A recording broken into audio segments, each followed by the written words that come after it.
Épistémologie au secours ou au service du réel. Bonjour Dominique Lafont. Jean-Philippe Denis, bonjour. Dominique Lafont, vous êtes président fondateur de Kayakinov. Kayakinov est membre du Cercle de l'innovation de Paris-Dauphine. Kayakinov, c'est un cabinet de conseil.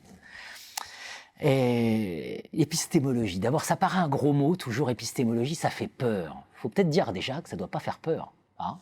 Non, je crois que ça ne doit pas faire peur. Moi, ça ne me fait pas peur puisque j'ai eu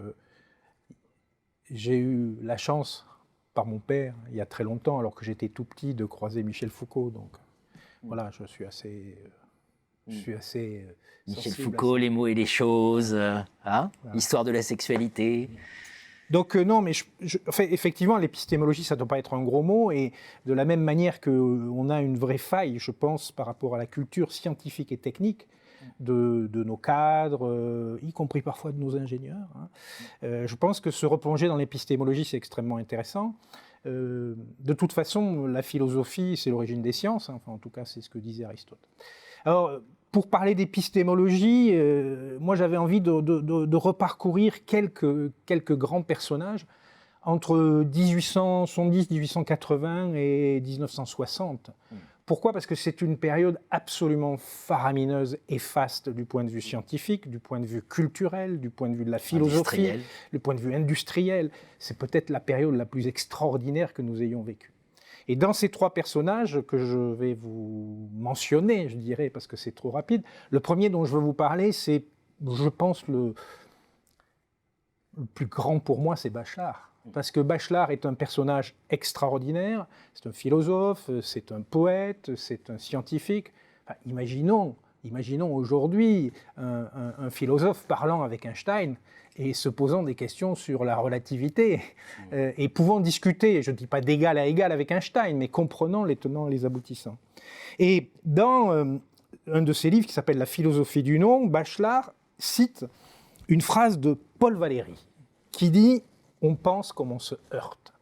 Et l'épistémologie est une façon d'analyser les choses, d'analyser la pensée et de se heurter. Et ce qui est très intéressant dans Bachelard, c'est que Bachelard est, je pense, un homme qui va remettre la rupture au centre des choses. Et il le fait dans la philosophie du non, où il explique d'ailleurs que le non, c'est le non euclidien, c'est le non lavoisien, c'est le non newtonien, mais ce n'est pas une opposition, ce n'est pas un nihilisme, ce n'est pas une négation, c'est une façon de penser et d'aller au-delà dans sa pensée, ce qui est effectivement une façon de se confronter au réel, d'adapter, de proposer, d'évoluer, ce qui en termes d'innovation est, de mon point de vue, extrêmement important. Alors on pourrait dire beaucoup de choses sur Bachelard, mais je vais m'arrêter là. Deuxième personnage dont j'ai envie de vous parler, c'est Popper.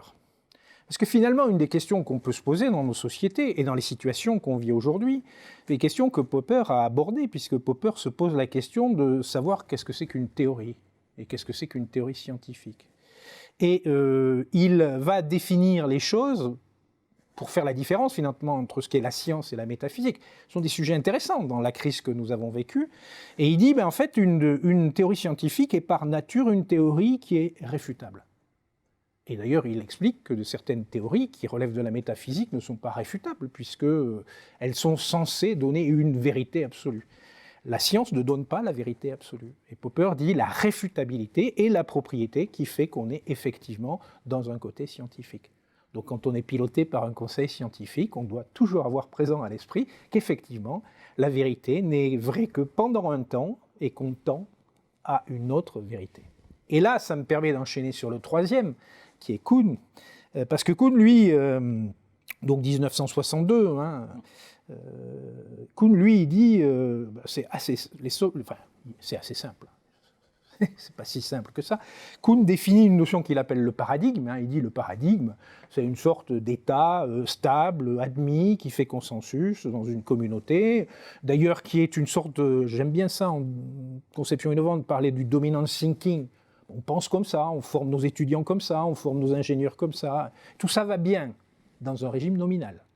Et puis un jour, il se passe quelque chose, un événement, une crise, une nouvelle donnée, et c'est la révolution. Et donc on bascule d'un système nominal à un système transitoire, qui se restructure pour aller vers un autre système nominal. Et ce qui est très intéressant d'ailleurs, c'est que si on regarde la science et la vérité, ou la science et le réel, des révolutionnaires, il y en a très peu. Alors en mathématiques, il y a par exemple Galois. Galois sera un révolutionnaire, le pauvre, il ne le saura pas, il va mourir à 20 ans, et c'est après qu'il va révolutionner les mathématiques. Mais en mathématiques, il y a Grothendieck, par exemple, qui lui a révolutionné les mathématiques. Il y a Einstein qui a révolutionné la physique. Il y a Galilée qui avait révolutionné.